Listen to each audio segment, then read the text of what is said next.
मनोविज्ञान की जो प्रमुख शब्दावली है, यानी मनोविज्ञान विषय में कुछ ऐसे शब्द होते हैं जिनको जानना महत्वपूर्ण होता है। जैसे देखिएगा, पहले हम एकक के बारे में, इनके बारे में अध्ययन करते हैं, फिर हम एकक प्रश्न की ओर चलेंगे।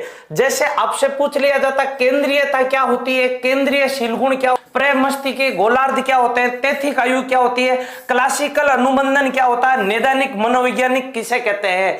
जैसे देखिएगा, 2 स्लाइड लेकर आया हूं मैं आपके लिए मनोविज्ञान की प्रमुख शब्दावली की। जैसे सहज क्रिया प्रभाव क्या है, देखिएगा सहज क्रिया प्रभाव है, यहां पर आप कंफ्यूजन मत होइएगा, आपसे सहज क्रिया नहीं पूछा है, सहज क्रिया, और वो भी पूछा आगे प्रभाव। संज्ञानात्मक प्रक्रियाएं क्या होती है, सहज क्रिया, समप्रत्यय, अनुक्रिया और प्रतिक्रिया।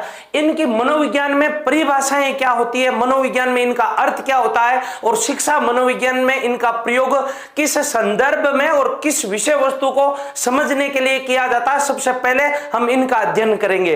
तो ये 12 जो मीनिंग्स है आपके लिए अति महत्वपूर्ण है।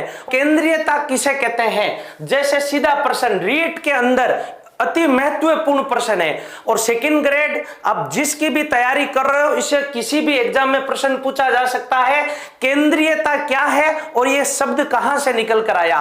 दोस्तों, आपने एक संज्ञानात्मक सिद्धांत पढ़ा होगा, और आपने संज्ञानात्मक सिद्धांत पढ़ा होगा जीन पियाजे का। किसका संज्ञानात्मक सिद्धांत, जीन पियाजे का। जिस प्रकार से आपने जेरोम बुनर का संज्ञानात्मक सिद्धांत पढ़ा है, उसी प्रकार से जीन पियाजे का भी संज्ञानात्मक सिद्धांत है। इस संज्ञानात्मक सिद्धांत में जीन पियाजे की अलग अलग अवस्थाओं में बच्चों को संज्ञानात्मक सिद्धांत, बच्चे के संज्ञानात्मक विकास को समझने पर बल दिया है। इसके अनुसार, यानी जीन पियाजे के अनुसार एक अवस्था है जिसको बोलते हैं प्राक संक्रियात्मक अवस्था, प्राक संक्रियात्मक अवस्था।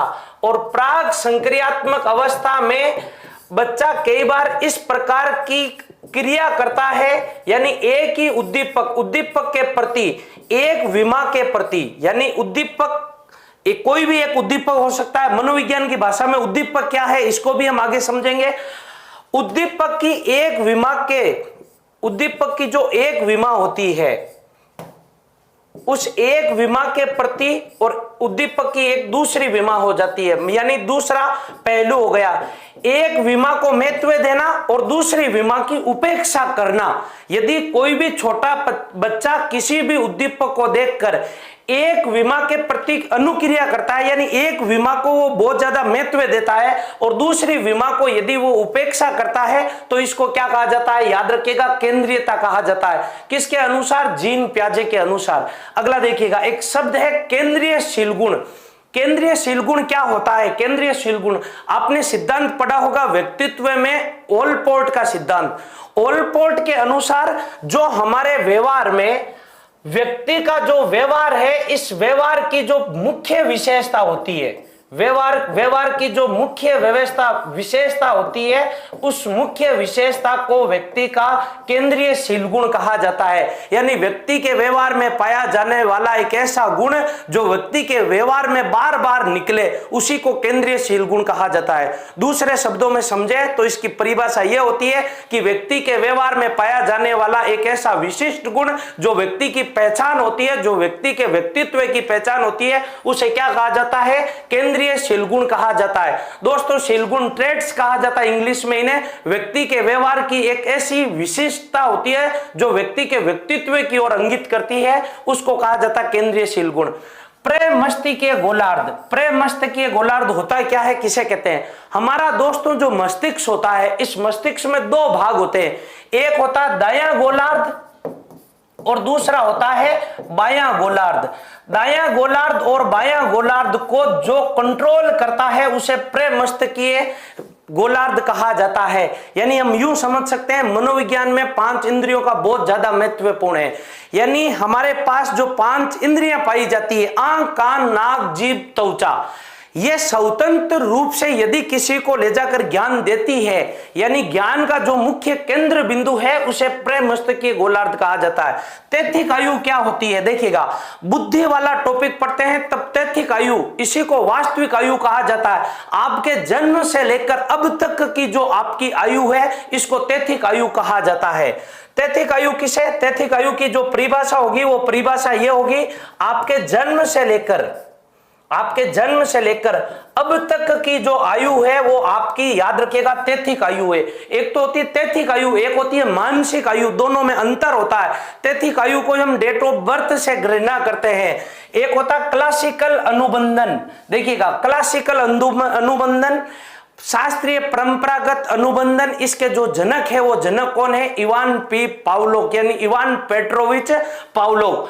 ये क्लासिकल अनुबंधन यह कहता है कि किसी भी अनुक्रिया को हम एक उद्दीपक के प्रति करते हैं और प्राय उसी अनुक्रिया को हम जब दूसरे उद्दीपक के समान करने लगते हैं तो इसको क्लासिकल अनुबंधन कहा जाता है। जैसे देखिएगा, आपने पढ़ा होगा, जैसे ही कुत्ते को क्या दिया जाता है, भोजन दिया जाता है, तो कुत्ता क्या टपकाता है, याद रखिएगा, लार आती है भोजन को देखकर।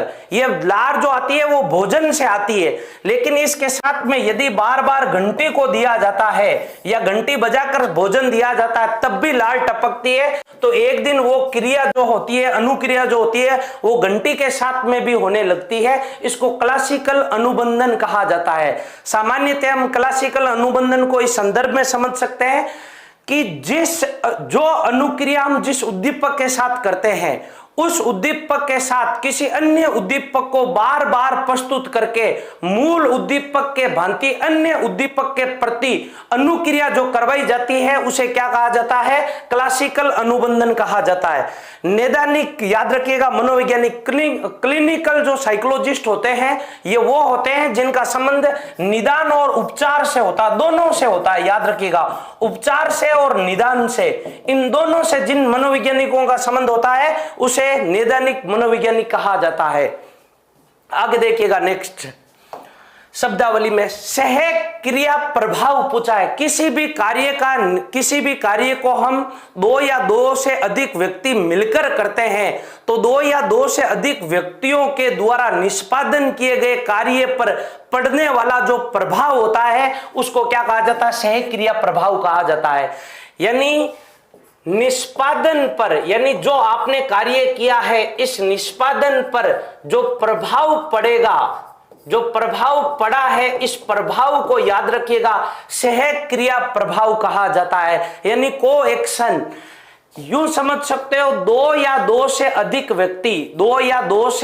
अधिक व्यक्ति किसी भी कार्य को जब करते हैं तो उस कार्य के अर्थात उस किए गए कार्य या निष्पादन पर जो प्रभाव पड़ता है उस प्रभाव को सह क्रिया प्रभाव कहा जाता है। संज्ञानात्मक क्रिया किसे कहते हैं, याद रखिएगा दोस्तों, जिस क्रिया का संबंध मस्तिष्क से होता है, जो क्रिया मस्तिष्क से संचालित होती है उसे संज्ञानात्मक को हम ज्ञानात्मक कह सकते हैं, इसी को हम मानसिक कह सकते हैं। जिसका संबंध मस्तिष्क से होता हो, जिसका संबंध ज्ञान और अवबोध से होता हो, जैसे किसी भी प्रकार का चिंतन करना, मानसिक मनन करना, चिंतन करना, सोचना, विचारधारा, विचार करना, सोच विचार, ये सारी की सारी किस प्रकार की क्रियाएं, संज्ञानात्मक क्रियाएं या प्रक्रियाएं हैं।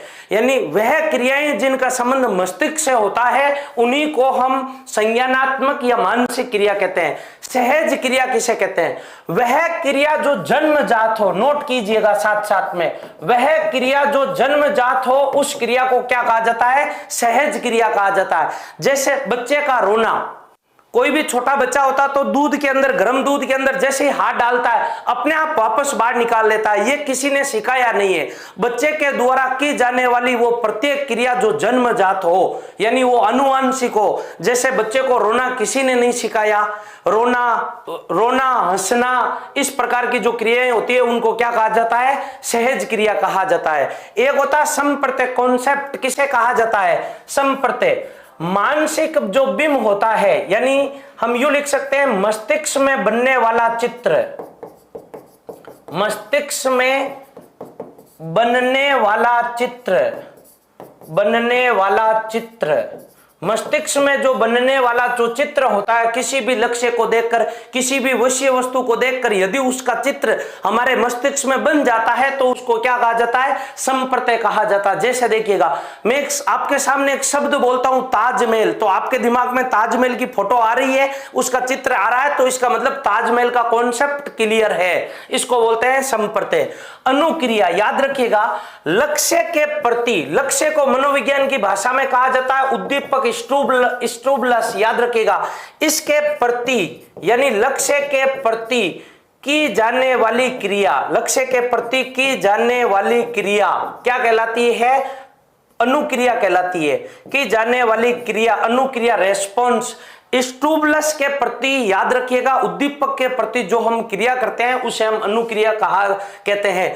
अनुक्रिया, हर किसी क्रिया को हम अनुक्रिया नहीं कह सकते, हर किसी क्रिया को हम सहज क्रिया नहीं कह सकते। सहज क्रिया जो जन्म होती है लक्ष्य के प्रति, अभी आपका लक्ष्य है शिक्षक बनना, शिक्षक बनने के लिए आप मनोविज्ञान का अध्ययन कर रहे हैं, इस हेतु जो आप क्रिया करते हो उस क्रिया को कहा जाता है अनुक्रिया। प्रतिक्रिया किसे कहा जाता है, क्रिया के प्रति की जाने वाली क्रिया, क्रिया के प्रति की जाने वाली क्रिया, की जाने वाली क्रिया, क्रिया के प्रति जो भी क्रिया की जाती है उसको क्या कहा जाता है, प्रतिक्रिया कहा जाता है। जैसे कोई भी आपको गुड मॉर्निंग बोलता है तो आप भी वापस उसको गुड मॉर्निंग बोलते हो। क्रिया के बदले जो क्रिया होती है उस क्रिया को क्या कहा जाता है, प्रतिक्रिया कहा जाता है। जैसे छोटा बच्चा सो रहा है कमरे के अंदर, अचानक आपने लाइट ऑन कर दी तो उसने अपनी आंखें खोल ली, इसका मतलब क्या हुआ, प्रतिक्रिया। सामने कोई क्रिया हुई तब आपने जाकर क्रिया की। जैसे पीछे से हॉर्न बजता है, कई बार आप साइड में हो जाते हो, पीछे से कोई क्रिया हुई तब आपने जाकर कोई एक्शन लिया, क्रिया की, इसको क्या कहा जाता है, प्रतिक्रिया कहा जाता है। दोस्तों, मैं आशा करता हूं मनोविज्ञान की शब्दावली आपको बेहद पसंद आ रही होगी।